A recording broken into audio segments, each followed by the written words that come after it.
Hello and welcome to Frankly Speaking, and tonight my guest is Mr. Gajendra Singh Shekhawat, a man who needs no introduction क्योंकि आपका नाम तो आजकल राजस्थान हो या दिल्ली हो सब जगह चल रहा है। वाटर रिसोर्सेज के अलावा राजस्थान के आने वाले चुनाव में बहुत चर्चा है आपकी, लेकिन इससे पहले कि हम राजस्थान चले, पार्लियामेंट की बात करना चाहती हूँ।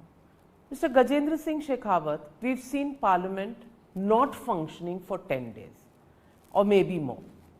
The question is that normally opposition को देखा जाता है कि वो हल्ला करते हैं, रोकते हैं पार्लियामेंट, सवाल पूछते हैं, बहुत सारा गतिरोध होता है, लेकिन इस पार्लियामेंट सेशन में ऑपोजिशन का कहना है कि एक नई चीज हो रही है कि सरकार और ट्रेजरी बेंचेस पार्लियामेंट नहीं चलने दे रहे।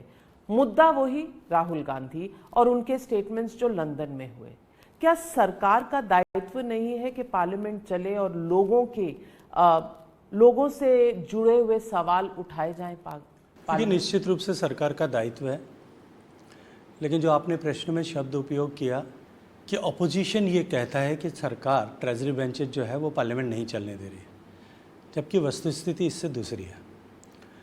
और इससे आगे बढ़ करके भी अगर मैं बात करूं, राहुल गांधी की चर्चा जो आपने की, निश्चित रूप से देश की सरकार का ये कर्तव्य है कि लोगों की जो जन भावनाएं हैं, जन समस्याएं हैं, उनसे जुड़े हुए विषयों पर पार्लियामेंट में डिबेट होना चाहिए, बातचीत होना चाहिए, चर्चा होना चाहिए। लेकिन उसके अतिरिक्त सरकार का ये भी दायित्व है कि देश के सम्मान की, देशवासियों के सम्मान की रक्षा होनी चाहिए। कोई भी व्यक्ति जाकर के देश के विरुद्ध, देश के लिए मिथ्या तथ्यहीन बात जाकर के यदि करता है तो निश्चित रूप से ये देश के लिए भी चिंता का विषय है, और देश की चिंता होने के नाते देश की सरकार के लिए भी चिंता का विषय है। ऐसे लोग जिन्होंने इस तरह का आचरण और व्यवहार किया और जिम्मेदार पदों पर होते हुए भी, इतनी बड़ी पॉलिटिकल पार्टी के इतने बड़े लीडर होते हुए भी इस तरह की बात की है, तो निश्चित रूप से जो आक्रोश है वो आक्रोश संसद में भी दिखाई देता है। क्योंकि हम सब जानते हैं, ऐसा जैसा कहा जाता है कि डेमोक्रेसी में पार्लियामेंट जो है वो जन भावना का मिरर होता है।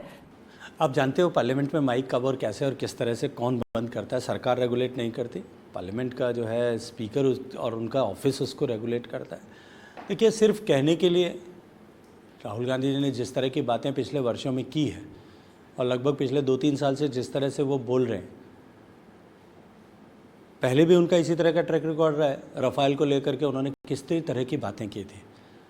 सीएजी की रिपोर्ट आने के बाद में सीएजी की रिपोर्ट की विश्वसनीयता को नकार दिया। कोर्ट की टिप्पणी आने के, मैंडेट आने के बाद में उसको भी नकार दिया, जजमेंट आने के बाद में भी। आखिरकार जब कोर्ट ने कठोरता के साथ में उनको पाबंद किया, उसके बाद में जा कर के रुके। अन्यथा रोज़ नया फिगर लेकर के देश को, और केवल देश ही नहीं, दुनिया की दूसरी सरकारों को भी भारत के और दूसरे देशों के बीच में संबंधों की को खराब करने जैसी टिप्पणियां भी उन्होंने की, और बाद में उन टिप्पणियों से भागते हुए नजर आए। इस तरह की टिप्पणियां, गैर जिम्मेदाराना टिप्पणियां करने के कारण से जिस तरह का आक्रोश पैदा हुआ है, आप आकर के संसद में आकर के अपनी स्थिति स्पष्ट करना चाहिए अगर आपको लगता है कि आपने गलत किया, जैसा अभी चल रहा है। लेकिन वो कह रहे हैं वो आकर बोलना चाहते हैं, आप बोलने नहीं देते, यानी कि सत्ता पक्ष बोलने नहीं देते। आए आकर के वहां पे सामना करें।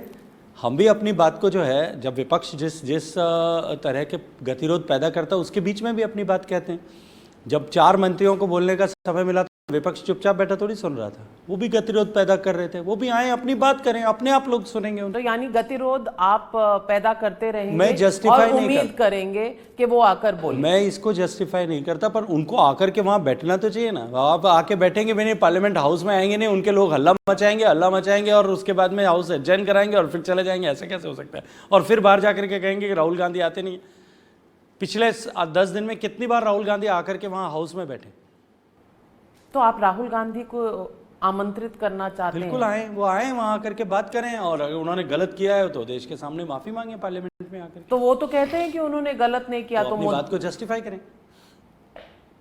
लेकिन हम जस्टिफाई करेंगे, न हम आएंगे और बाहर जाकर के कहेंगे कि हमें बोलने का मौका नहीं मिलता। पार्लियामेंट में बोलने के लिए तो पार्लियामेंट में ही आना पड़ेगा। माफ कीजिएगा गजेंद्र सिंह शेखावत जी, मेरा सवाल आपसे, और दुनिया के कई लोग ये सवाल पूछ रहे हैं कि अगर राहुल गांधी और उनकी पार्टी ज्यादा चुनाव जीत नहीं रही, आपकी तरफ के लोग समझते हैं कि वो कोई खास लीडर नहीं है, लोगों का जन समर्थन उन्हें नहीं मिलता है, फिर आप उनको इतना इम्पोर्टेंट क्यों बनाए हुए हैं कि पूरा का पूरा पार्लियामेंट का समय जाया हो रहा है इस बात पर कि राहुल गांधी आए और माफ़ी मांगे?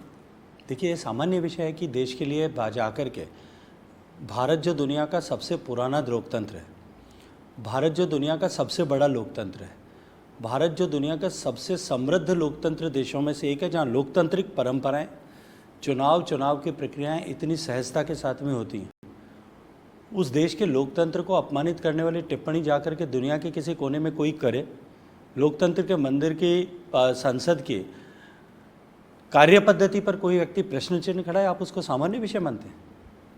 और सामान्य व्यक्ति अगर कर रहा हो, कोई गांव में बैठा गरीब आदमी अगर इस बात की बात कर रहा हो, देश के 130 करोड़ लोगों का अपमान और देश की इस संवैधानिक परंपरा का अपमान, देश के इस लोकतंत्र के मंदिर का अपमान करने का पाप उन्होंने किया है, और वो इस बात को सामान्य बात कह करके और सामान्य व्यक्ति ने कहा ऐसा कह करके छूट जाना चाहते हैं। मुझे लगता है कि देश इसको स्वीकार नहीं करेगा। क्या ये मुद्दा इसलिए उछाला जा रहा है, जैसा विपक्ष का कहना है, क्योंकि आप अडानी वाले इशू पर कुछ बोलना नहीं चाहते, जेपीसी की डिमांड है, जेपीसी पर चर्चा नहीं चाहते, इसीलिए राहुल गांधी का मुद्दा उछाला जा रहा है? बड़ी कमेटी बना दी। जब कोई मैटर सुप्रीम कोर्ट जिस चीज़ को एग्जामिन करने लग गया है, उसके लिए जेपीसी की डिमांड करना अब कोई प्रासंगिक रह गया या कोई उपयोगी रह गया है? मुझे लगता है कि नॉन इशू को इशू बना करके, और ये कोई नया विषय नहीं है, नॉन इशू को इशू बनाना, उसके ऊपर जो है अपनी तरफ से गतिरोध पैदा करना, चाहे संसद में चाहे सरकार के काम में, कीचड़ उछालना और फिर उससे दूर हट जाना, दूर भाग जाना, ये अब जो है आदत सी बन गई है। लेकिन मुद्दा ये भी तो है कि आप संडे के दिन पुलिस भेज देते हैं राहुल गांधी के घर में, ईडी, सीबीआई, तमाम एजेंसीज, विपक्ष का कहना है कि सिर्फ ऑपोजिशन लीडर्स के घरों में जाती है, उनके पार्टीज के लोगों के पास जाती है, कभी भी किसी भी सत्ता पक्ष आदमी से कोई सवाल नहीं पूछा जाता। देखिए, पुलिस संडे को जाती है, लेकिन उससे पहले पुलिस कितनी बार नोटिस देती है? आप पुलिस की, कानून व्यवस्था की, देश के संविधान ने जो कानून की व्यवस्था बनाई है उसका अनादर करके अपने आप को कानून से बड़ा क्यों मानते हैं? अगर कोई भी, ईडी ने किसी को भी समन किया होगा, मैं किसी व्यक्ति विशेष की बात नहीं करता, किसी पार्टी के विशेष की बात नहीं करता, किसी के खिलाफ कार्रवाई की होगी, सीबीआई ने कार्रवाई की होगी, भारत के न्यायालय ने कहाँ एकदम उससे उलट निर्णय किया? जब सत्येंद्र जैन को गिरफ्तार किया गया था, तब केजरीवाल साहब और आम आदमी पार्टी की पूरी सरकार और सब लोग ये बात कर रहे थे, और उनके सप्तम सुर में सभी लोग सुर मिला रहे थे कि ये जो है दुरुपयोग हो रहा है। 15 दिन बाद में जब न्यायालय से जिस तरह के जो है फैसले आने लगे, उसके बाद तो उसको आप ठीक मानेंगे कि नहीं? लेकिन इशू इज ऑफ परसेप्शन, और मैं, आपने कहा आप मंत्री की तरह नहीं या किसी सत्ता पक्ष के नेता की तरह नहीं, मैं आपसे आम इंसान के हिसाब से पूछती हूँ जो इस देश का नागरिक है। परसेप्शन ये है कि कहीं ना कहीं डराने धमकाने का काम हो रहा है सत्ता पक्ष द्वारा। ये परसेप्शन लोगों के मन में है, अरे बीजेपी ने ये डराने के लिए किया है, संडे को पुलिस भेजी या ईडी सवाल पूछती है, ये तमाम चीजें जो होती हैं ये सिर्फ डराने धमकाने के लिए। ये परसेप्शन जो है ना, अगर है भी तो इस तरह का झूठा परसेप्शन बनाने के लिए जितना ऑपोजिशन के लोग जिम्मेदार हैं, हमारे मीडिया के साथी भी उतने ही जिम्मेदार हैं। मुझे नहीं लगता कि मीडिया जिम्मेदार है, ऑपोजिशन जिम्मेदार है, लेकिन सत्ता पक्ष किसी चीज के लिए कोई जिम्मेदारी नहीं अगर लेगा। इसमें जरा भी पार्लियामेंट नहीं चलेगा तो भी आपकी जिम्मेदारी नहीं है, परसेप्शन खराब होगी तो भी आपकी जिम्मेदारी। इसमें जरा भी हकीकत होती तो हमारी जिम्मेदारी होती, और मैं सहजता के साथ में उसको स्वीकार भी करता। आपको लगता है कि आप जमीन से थोड़े कट गए हैं, आपको लोगों की जो फीलिंग्स है वो समझ नहीं आ रही? मुझे लगता है कि जितना मैं धरातल पर रहता हूँ उतना शायद कोई नहीं रहता होगा। मैं आपकी बात सिर्फ स्वयं की नहीं कर रही, मैं पूरे सत्ता पक्ष की बात कर रही हूँ। देखिए, कम से कम भारतीय जनता पार्टी के लिए इस तरह की टिप्पणी करना जो है वो हकीकत से बहुत परे होगा, क्योंकि भारतीय जनता पार्टी ऐसी पॉलिटिकल पार्टी है जिसमें ज़मीन पर बैठे हुए कार्यकर्ता के बीच में और ऊपर के टॉप लीडरशिप के बीच में संवाद का जो तंतु है वो बहुत सहजता के साथ में काम करता है। और इस तरह का फीडबैक जो है, ग्राउंड का फीडबैक, ग्राउंड रियलिटीज़ का फीडबैक, वो बहुत सहजता के साथ में बोथ वे ट्रांसमिट होता है। और यदि देखिए जनता का परसेप्शन वास्तव करके देख लीजिए, शायद ये परिणाम नहीं होते। तो यानी इसी तरह का चुनाव के परसेप्शन, रिजल्ट सब तय करते इसी हैं तरह कौन का सही है कौन गलत है। लोकतंत्र में तो मुझे लगता है सबसे बड़ा पैमाना तो वही है। इसी तरह का परसेप्शन की बातें हैं। आप ही के साथियों ने बैठ करके 2018 और 19 के चुनाव से पहले रफाल को लेकर के और दूसरे विषयों को लेकर के बहुत सारी की थी। पर देश की जनता क्या सोचती है? वो देश की जनता मोदी जी के प्रति उनका कितना विश्वास है, कितना स्नेह है, कितना मोदी जी के प्रति के लिए उनके मन में आशीर्वाद है, और उनका ये भाव कि देश मोदी जी के हाथों में ही सुरक्षित है, इस पर एक बार फिर उन्होंने मोहर लगाई थी और नया इतिहास बनाते हुए लगाई थी। गजेंद्र शेखावत जी, एक सवाल आपसे पूछना चाहती हूँ। आपकी पार्टी ने और कुछ मेंबर्स ऑफ पार्लियामेंट है जिन्होंने एक प्रिविलेजेस कमेटी में एक मोशन मूव किया है राहुल गांधी के खिलाफ, यानी कि उनकी सस्पेंशन की मांग की है। ऐसा पिछली बार जब हुआ था, आपको वो दौर शायद याद होगा, 1976 सुब्रमण्यम स्वामी के खिलाफ देश में इमरजेंसी लगी हुई थी, और तब भी शायद यही कुछ मामला थे कि देश से बाहर आपने देश के बारे में कुछ कहा। क्या आपको लगता है कि आपने एक पृष्ठ निकाला है कांग्रेस के इतिहास से और शायद वो दोहराया जा रहा है?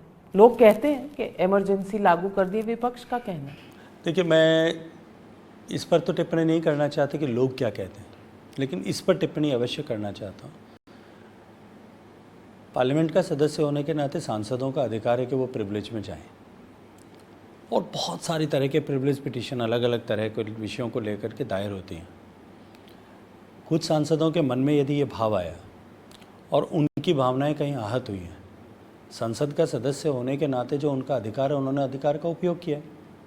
अब कमेटी को तय करना है, और ये तो क्वासी जुडिशियल प्रोसीजर है, वो अपना जो है इसमें निर्णय करेंगे सब विषयों को बात करके। कोई भी कमेटी हो, पार्लियामेंट्री कमेटी, क्योंकि दोनों हाउसेज में आपकी मेजॉरिटी है, तो कमेटियां तो आपके हिसाब से चलेगी। जनता के आशीर्वाद से है। हाँ, तो जेपीसी भी आपके हिसाब से चलेगी। उसमें और इसमें फर्क है कि जेपीसी में, क्योंकि अब सुप्रीम कोर्ट ने ऑलरेडी अपनी तरफ से कमेटी एस्टैब्लिश कर दिया है, इसलिए जेपीसी की आवश्यकता नहीं। सुप्रीम कोर्ट संज्ञान ले ले और इस विषय पे सुप्रीम कोर्ट पार्लियामेंटेरियन के अधिकार और व्यवस्था को बाईपास करके अगर ले तो शायद मुझे लगता है फिर उसकी भी आवश्यकता नहीं रहेगी। तो यानी कि अब मामले कोर्ट में हुआ करेंगे, सदन में नहीं? नहीं, मैं ये नहीं कह रहा हूँ, तो आप कह रही हैं। मैं तो ये कह रहा हूँ कि समिति जो है, आपने जो कहा मैं उससे डिडक्शन कर रही हूँ। आप इंजीनियर हैं, आप जानते हैं। प्रिविलेज कमेटी जो है वो उसकी व्यवस्था है। अब सुप्रीम कोर्ट उसको भी ले लेगी तो वो तय करेगी, वरना अभी तो जो व्यवस्था है उसके अनुरूप फैसला होगा। तो अगर ये प्रिविलेज और तो प्रिविलेज से अगर उन्होंने गलत नहीं किया तो वो घबरा क्यों रहे प्रिविलेज कमेटी की प्रोसीडिंग्स? नहीं, गलत या सही का तो यहाँ बात ही नहीं है, यहाँ तो मेजॉरिटी की बात है। द टिरनी ऑफ नंबर्स जिसे कहा जाता है, ये तो टिरनी ऑफ नंबर्स हो गया फिर हर कमेटी। ये तो संसद के हर डिसीजन में होता है। अगर ये कहेंगे तो वो जो है संसद का, और उसके बाद में भी अगर प्रिविलेज में कोई डिसीजन भी हो जाएगा तो उसको बाद में आगे के हायर कोर्ट्स जहां नंबर्स नहीं मैटर करते वो भी शायद उसके ऊपर के ऑप्शंस खुले रहेंगे। यानी कि अगले 12 महीने यही सब कुछ देखने को मिलेगा देश में। देश में ये चर्चा नहीं होगी कि आपने 19 करोड़ जल से नल ग्रामीण इलाकों में कहे थे, लेकिन 11 बने हैं। अब 8 करोड़ घरों में एक साल में आप कैसे पहुंचाएंगे? इन सब बातों की तो चर्चा है नहीं। देखिए, मुझे लगता है कि ये चर्चाएं जो है हम दिल्ली में बैठ करके अखबार या टीवी में इतना ही करते हैं। आम जनता तो वही चर्चा करती है कि कितने घरों तक पानी पहुंच गया। जो गरीब व्यक्ति है वो यही चिंता करता है कि उसके घर में गैस का चूल्हा पहुंचा है कि नहीं पहुंचा है। जो गरीब व्यक्ति है वो यही चिंता करता है कि किसान के घर में किसान सम्मान निधि का पैसा आया और मोदी जी के द्वारा खोले गए खाते में आया। गरीब व्यक्ति अपने शौचालय की चिंता करता है, अपने गांव की सड़क की चिंता करता है, अपने बच्चों के रोजगार की चिंता करता है। फसल अभी खराब हुई है, लोग अपने फसल का मुआवजा कैसे करेंगे उसी की चिंता करते हैं और उसी की चर्चा करते हैं। धरातल पर एक बार तो आप चल करके देखिए, 8 करोड़ नलों में जल कैसे एक साल में आएगा? देखिए, 19 करोड़ 42 लाख घरों तक पीने का पानी पहुंचाने का लक्ष्य लेकर के हम चले थे। कोविड की आपदा के कारण से 25 तारीख को दिसंबर में 2019 को गाइडलाइंस लॉन्च हुई थी जिससे काम शुरू हुआ था, और 25 मार्च को लॉकडाउन लग गया था। 3 महीने का समय मिला था, उसके बाद में 2 साल तक भारी गतिरोध उसके कारण से था, लेकिन फिर भी जो 16% घरों तक, 16 से कुछ ज़्यादा प्रतिशत तक घर में पानी पीने का पहुंचता था 3 करोड़ 23 लाख तक, वो आंकड़ा बढ़ करके अब 12 करोड़ 50 लाख तक पहुंच गया है। 8 करोड़ 25 लाख घर तक पीने का पानी पहुंच गया है। अब केवल जो 12 करोड़ 50 लाख से आगे बढ़ करके 19 करोड़ 42 लाख तक, 7 करोड़ के लगभग कनेक्शंस पे हमको काम करना है। मैं आपकी जानकारी के लिए एक विषय बताता हूँ। देश में बहुत सारा क्षेत्र ऐसा है, लगभग सब राज्यों में, जिन राज्यों में अभी काम चल रहा है उनमें, जहाँ हमको मल्टी विलेज स्कीम बना करके पानी उपलब्ध नहीं है, इसलिए बहुत दूर से पानी लेकर के वहाँ जाना है। जिन स्कीम्स का गेस्टेशन पीरियड जो है वो 2 से 3 साल के बीच में होता है, जिसको कम से कम इतना समय पूरा होने में लगता है। ये जो 19 करोड़ 42 लाख घर हैं, उनमें से कुछ स्टेट घर लगभग मध्य प्रदेश के हैं, कुछ उत्तर प्रदेश के हैं, कुछ राजस्थान में। इनको यदि मैं छोड़ दूं तो बाकी कमोबेश सारे कनेक्शन के लिए स्कीम्स अप्रूव हो गई हैं। धरातल पर या तो काम शुरू हो गया है, काम पूरा होने के कगार पर है, शुरू हो गया है, या शुरू होने वाला है, उसकी प्रक्रिया चल रही है, टेंडर प्रोसीजर्स चल रहे हैं। तो इसलिए ऐसा नहीं है कि शेष बचे हुए विषयों पर आज से काम शुरू करना है, काम चल रहा है, एवरीथिंग इज़ इन पाइपलाइन। और जिस गति के का मुद्दा होगा कि नहीं, लेकिन महिलाओं के लिए वो उनके जीवन में परिवर्तन आया है, इस विषय को सोचने का मुद्दा अवश्य होगा। और जो विषय किसी के जीवन को इम्पैक्ट करते हैं, लेकिन अविका जी आप शहर में पले बढ़े हैं, मैं गांव में जन्मा हूँ और उस क्षेत्र में जैसलमेर में जन्मा हूँ जहाँ देश में सबसे कम बरसात होती है। मैंने अपनी आंखों से देखा है अपनी माताओं बहनों को 5 से 10 किलोमीटर रोज पीने का पानी लेने के लिए जाते हुए। और 12-13 साल की उम्र की लड़की जब होती है ना, तब वो जो है कौतूहलवश अपने घर की बड़ी महिलाओं के साथ में, अपनी बड़ी बहन के साथ में, अपनी माँ के साथ में, अपनी दादी, चाची, मासी, नानी, बुआ, उनके साथ में पीने का पानी छोटा सा मटका लेकर के जाने के लिए यात्रा शुरू कर दी। उसके जीवन में सब कुछ बदलता है। उम्र बढ़ती है, वो बड़ी बेटी बन जाती है, शादी होकर बहू बन जाती है, बच्चों की माँ बन जाती है, बच्चे बड़े हो जाते हैं, उनकी सास, उनकी जो है शादी हो जाती है तो सास बन जाती है, दादी नानी बन जाती है। सब कुछ बदलता है उसके जीवन में, लेकिन मटका नहीं छूटता। वो 12 साल की उम्र का छोटा मटका जैसे बड़ी होती है वैसे मटके की साइज़ बढ़ती है, फिर उसके नंबर्स बढ़ते हैं, बड़े मटके के ऊपर एक और मटका, उसके ऊपर वो छोटे वाला मटका।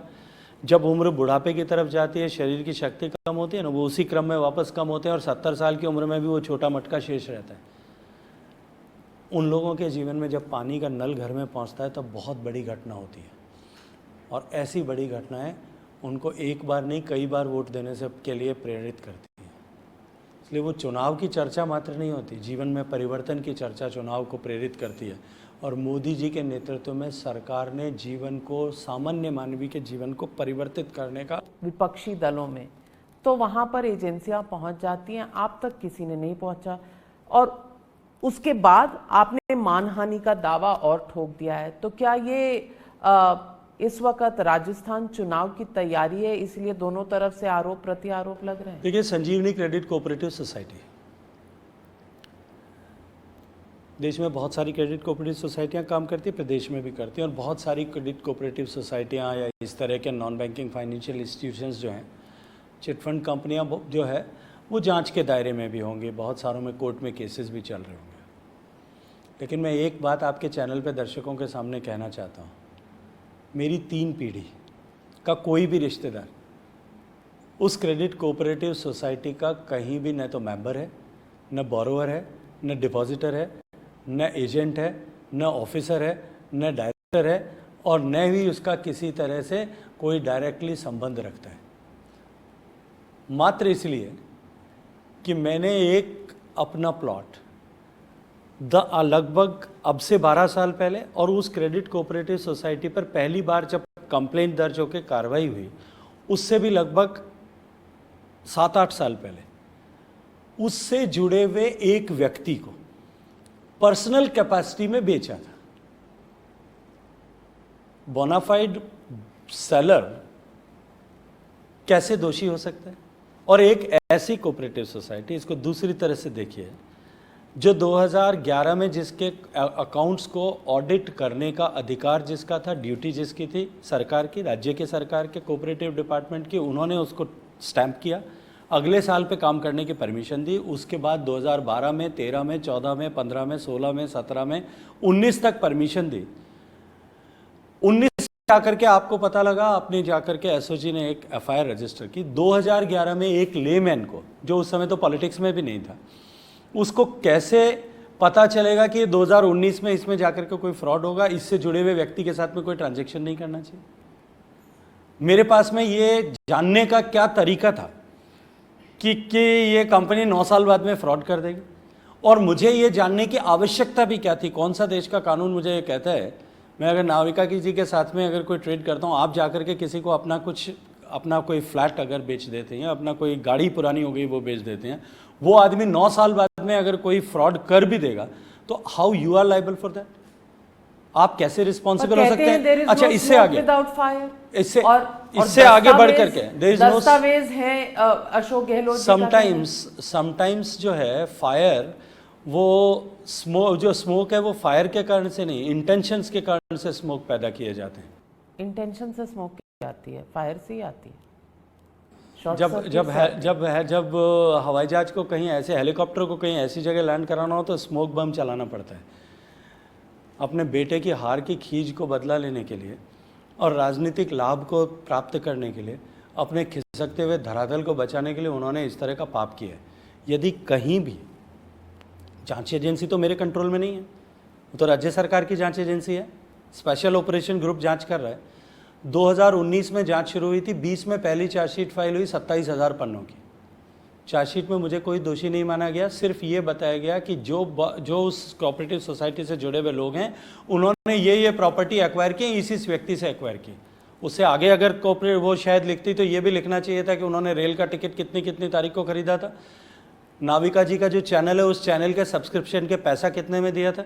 अगर मैं बोनाफाइड सेलर की तरह, मेरे पास कमोडिटी थी, मैंने शेयर दी, मैंने अपना प्लॉट बेचा, आपके पास में टीवी देखने के राइट्स थे, आपने टीवी देखने का राइट उनको दिया, आप भी इक्वली दोषी हैं।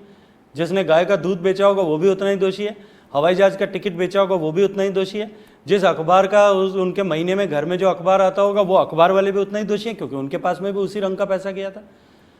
27,000 उस पन्नों की चार्जशीट में कहीं भी मुझे एक्यूज नहीं माना गया। शायद गलती हो गई होगी।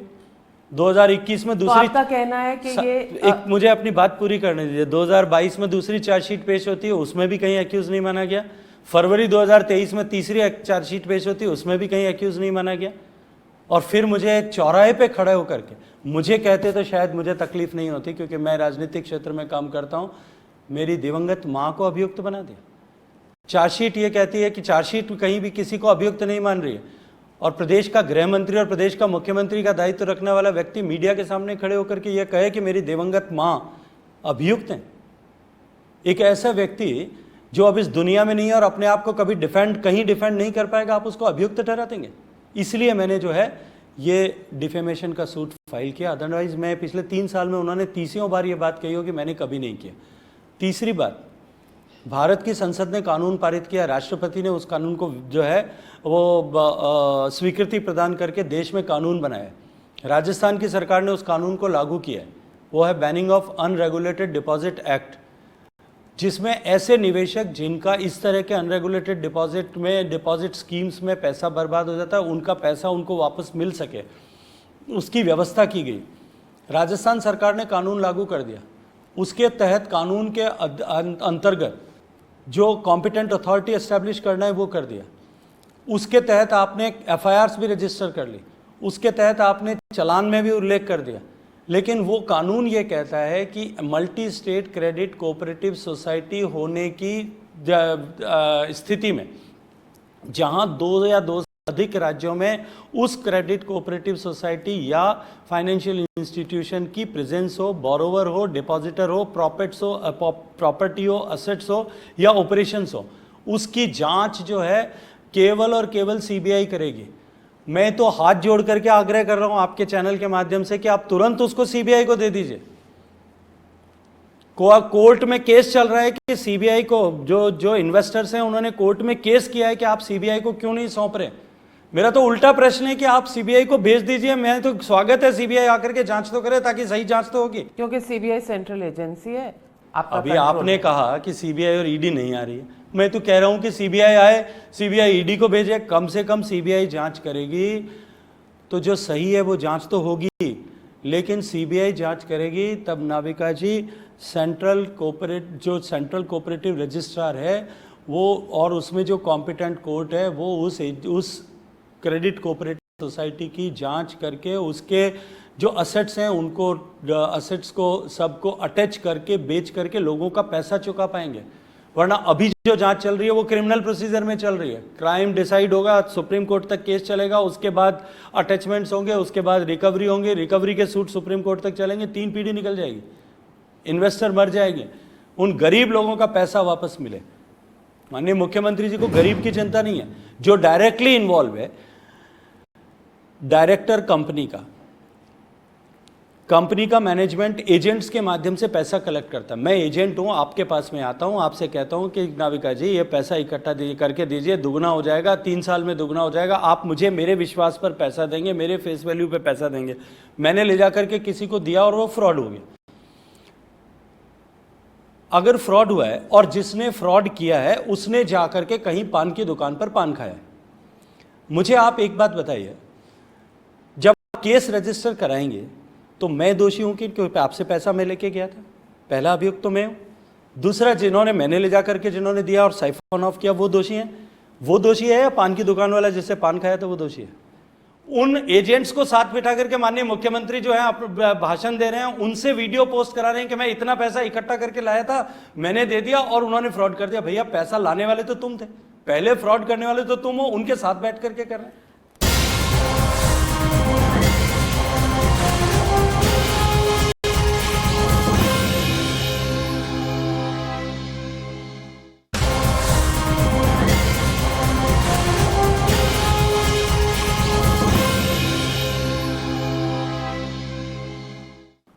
मैं सवाल आपसे ये पूछना चाहती हूँ कि क्या राजनीति इस कदर इस लेवल पर पहुंच गई है कि क्योंकि आपने उनके बेटे को हराया था, जोधपुर आपकी कॉन्स्टिट्यूएंसी है, इसलिए मुख्यमंत्री चुनाव वाले साल में 5 साल बाद आप पर इस तरह का इल्जाम लगा रहे हैं?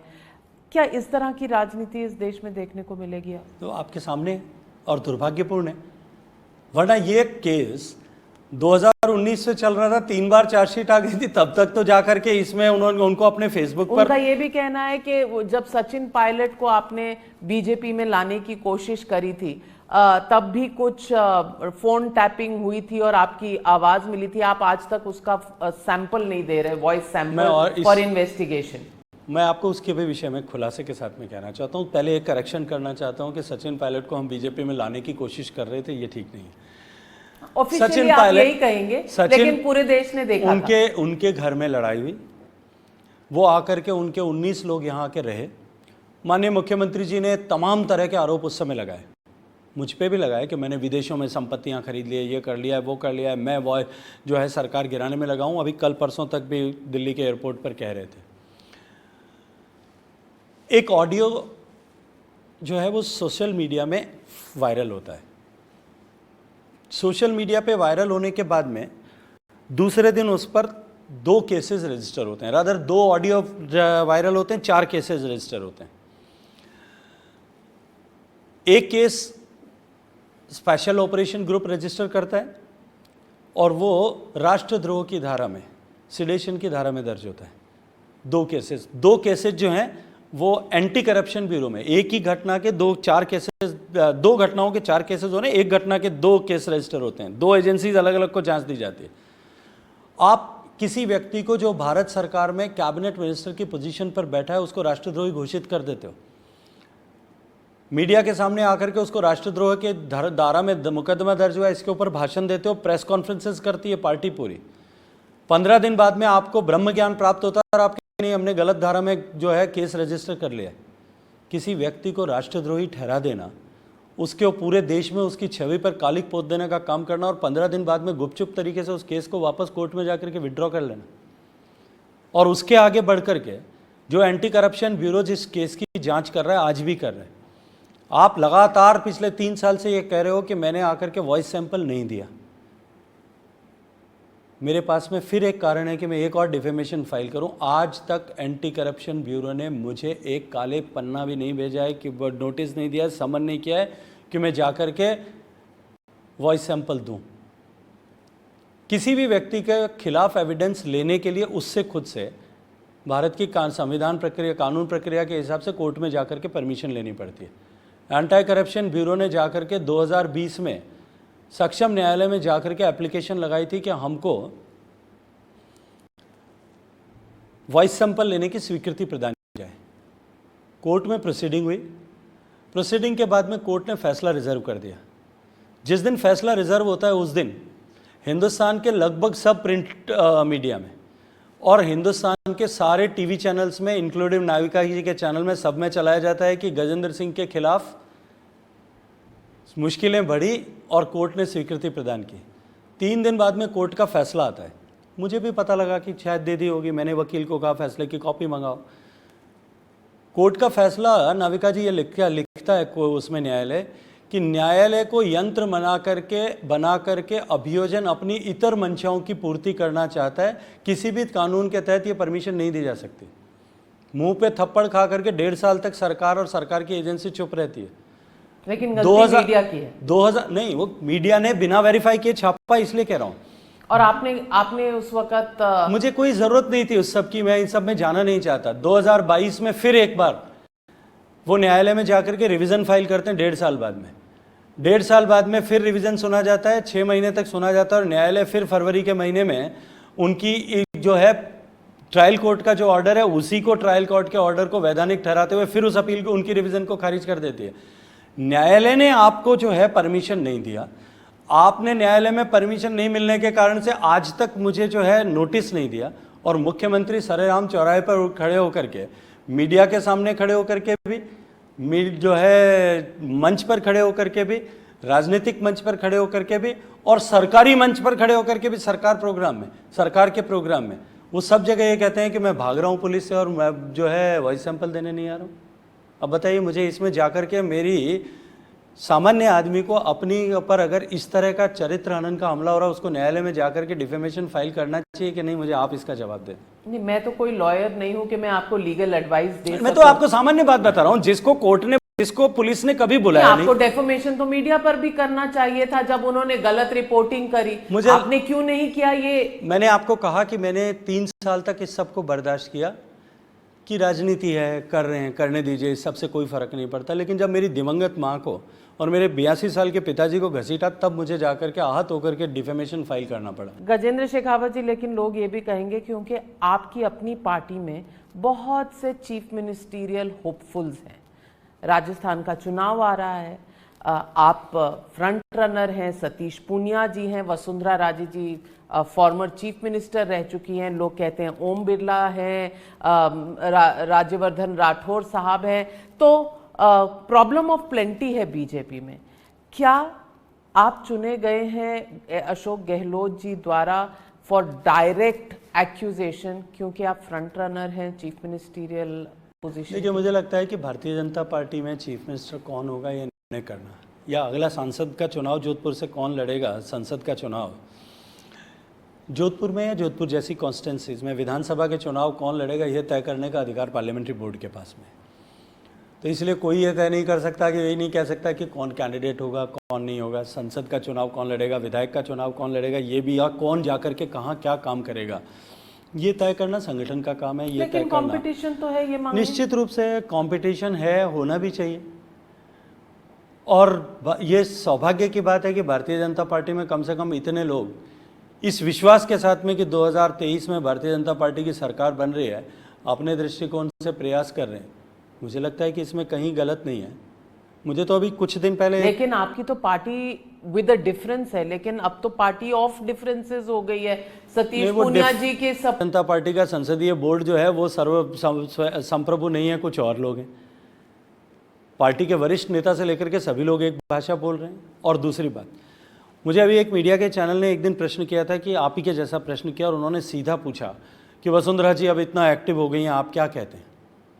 तो मैंने कहा मित्र, ये जब तय हो कि हमारी सरकार बनने वाली है या मेरी पार्टी की सरकार बनने वाली है।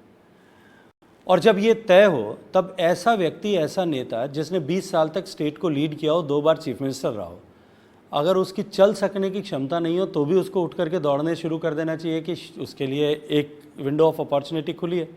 अगर वसुंधरा जी दौड़ रही हैं तो इसमें बुरा क्या है? दौड़ना चाहिए, उनको भी दौड़ना चाहिए, बाकी सबको भी काम करना चाहिए। काम करने का हेतु एक होना चाहिए कि राजस्थान में सरकार भारतीय जनता पार्टी की बने। और सचिन पायलट के बीच में डिफरेंसेस होते हैं तो भारतीय जनता पार्टी इतनी खुश क्यों होने लगती है, उछालने क्यों लगती है?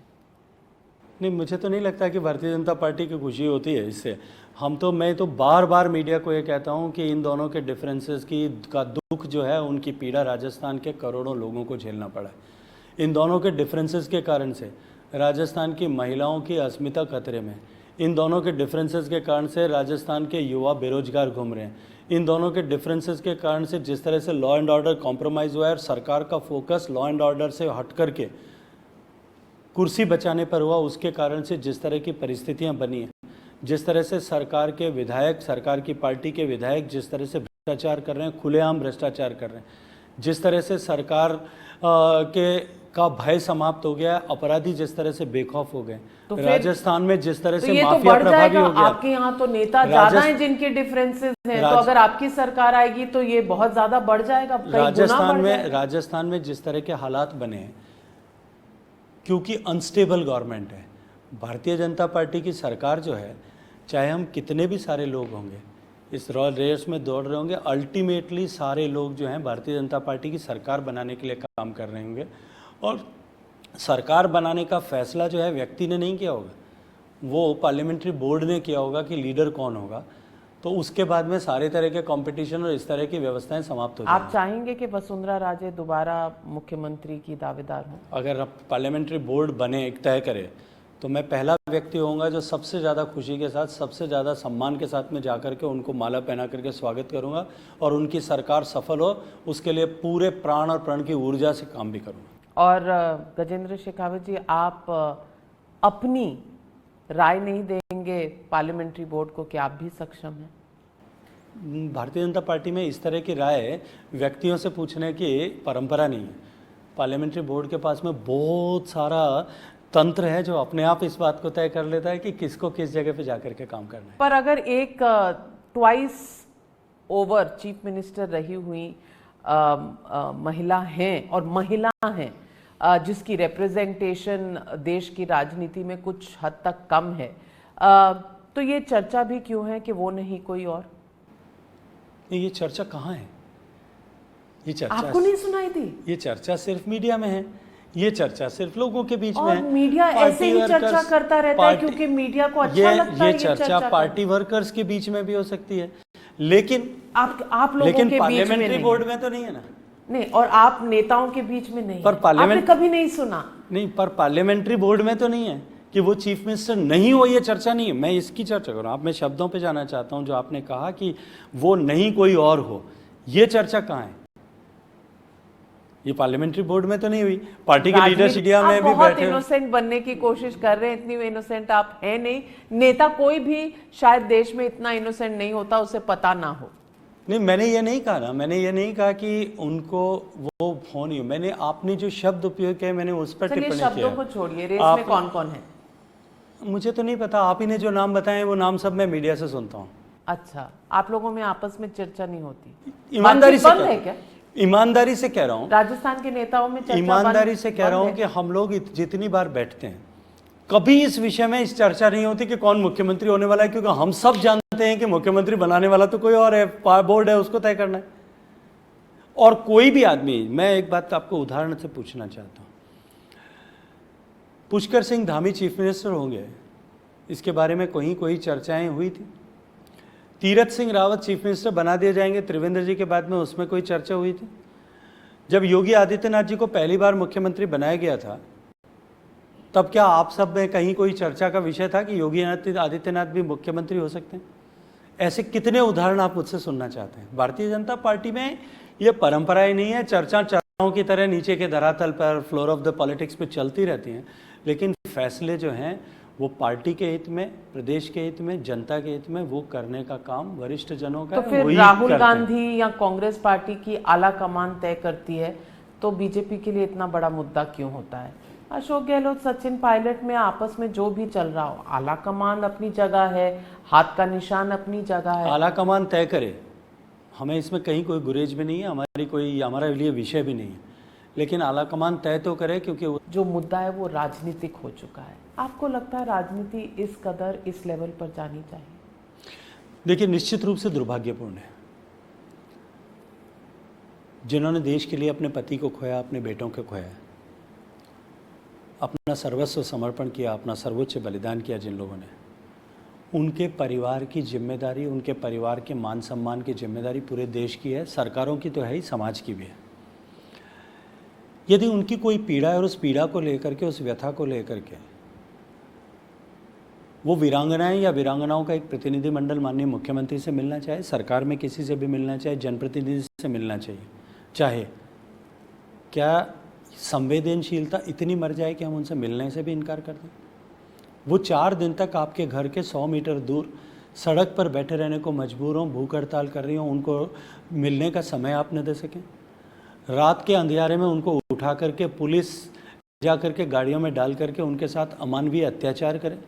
जब वो घर की तरफ जा रही हों तब उनके कपड़े फाड़ करके उनको घसीटे, उनको बाद में ले जा करके नज़रबंद कर दे, कैद कर दे, एक डिप्टी एसपी और तमाम पुलिसमैन उनको घर में बंद करके छोड़ दें और वो जो है किसी से मिल भी ना पाएँ? ये उचित स्थिति है?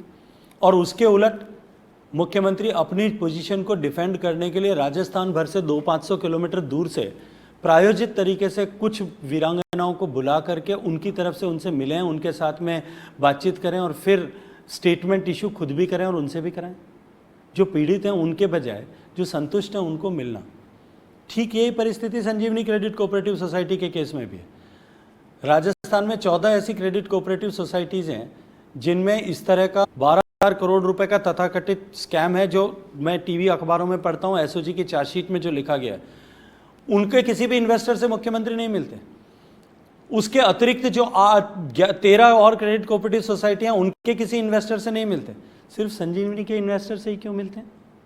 प्रायोजित रूप से जिस तरह से वीरांगनाओं से मिलते हैं, उसी तरह से प्रायोजित रूप से उनके भी इन्वेस्टर से मिलकर के अपने फेसबुक पेज पर 10-10 पोस्ट डालते हैं। साहिब, राजस्थान की जनता, देश की जनता रोटी खाती है, घास नहीं खाती। इतना वो भी समझते हैं। और राजनीतिक रूप से 75 साल के इस लोकतांत्रिक देश में जनता परिपक्व हो गई है कि वो आपके इन हथकंडों को बहुत अच्छी तरह से समझती है। गजेंद्र सिंह शेखावत जी, चुनाव आने वाले हैं, विधानसभा के भी और लोकसभा के भी। पिछले 2 चुनाव में 25 की 25 सीटें राजस्थान से बीजेपी ने जीती थी लोकसभा चुनाव में। इस बार का क्या प्लान है? मैं आपको एक चीज़ बताऊं, लोकसभा के चुनाव की बात करूंगा, विधानसभा के चुनाव की बात करता हूं। 2013 में इसी तरह से रेवड़ियाँ अशोक गहलोत साहब की सरकार ने चुनाव के साल में बांटी थी। बड़े बड़ी घोषणाएं की थी, बड़े बड़े वादे किए थे, लेकिन 163 सीट, 81.5% सीटें भारतीय जनता पार्टी को मिली थी। और अब की बार अगर यही बात मैं कहता, क्योंकि जो योजनाएं अब तक चल रही थी उनके हालात तो आप सब ने देखे हैं। विधानसभा में विधायक, और अपोजिशन की नहीं, सरकार के पक्ष के विधायक, सरकार पक्ष के मंत्री, सरकार में मंत्री पद का दर्जा प्राप्त मुख्यमंत्री के सलाहकार विधायक, उन्होंने जो स्टेटमेंट किए हैं वो उठा करके देख लीजिए। योजनाओं का आईना और हकीकत हम सबके सामने आ जाएगी। अगर मैं ये कहता कि सरकार के हालात बुरे हैं तो शायद वो राजनीतिक टिप्पणी मानी जाती है, लेकिन सरकार की पार्टी के ही विधायक और मंत्रियों में होड़ लगी है। कुछ कहते हैं बस में बैठने जितने बचेंगे, कुछ कहते हैं कि इनोवा में जितने बैठेंगे, कुछ ने दुस्साहस यहाँ तक कर दिया है कि उन्होंने कहा है कि ऑटो रिक्शा में बैठ करके जाने लायक भी नहीं बचेंगे।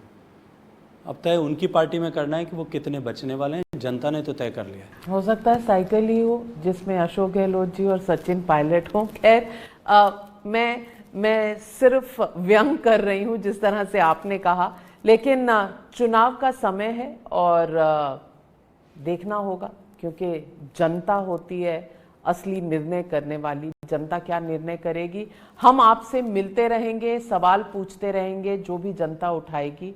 आज हमारे सवालों का जवाब देने के लिए आपका बहुत बहुत धन्यवाद।